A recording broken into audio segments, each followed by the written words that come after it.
Et on vous dit aujourd'hui, oui, ils l'ont décidé, cette femme, c'est une féministe enragée, que ce jeune homme veut devenir une femme, que 70%, 80% de telle société est athée, etc. C'est un libre choix, ils l'ont décidé. Non, pas du tout. C'était imposé, mais subtilement. C'est ça la ruse des athées, des incroyants athées laïcs, c'est que leur plan est subtil, sournois. Hein? Il ne dit pas son nom. Le juif dit je suis juif. Le bouddhiste dit je suis bouddhiste. Le chrétien dit je suis chrétien. Le musulman dit je suis musulman. L'athée, lui, dit je suis laïque. Je suis neutre. Non, non, non, non, non. Tu n'es pas neutre, le laïque. Tu es dans le jeu.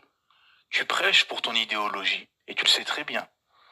La laïcité est un dogme. Et on l'avait développé l'année dernière, il me semble, dans une intervention intitulée La laïcité, la religion des athées. Et en effet, Naam, la laïcité, c'est la religion déguisée des athées. Hein? Parce que forcément, surtout à l'époque, quand la laïcité a émergé, l'athéisme était vu comme un dogme militant en opposition à la religion. Hein?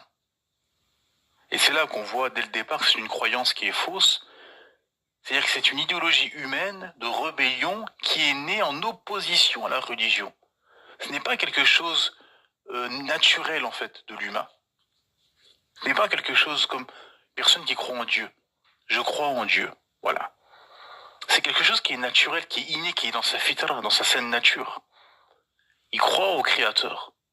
Il croit en un Créateur. Il croit en Allah subhanahu wa ta'ala.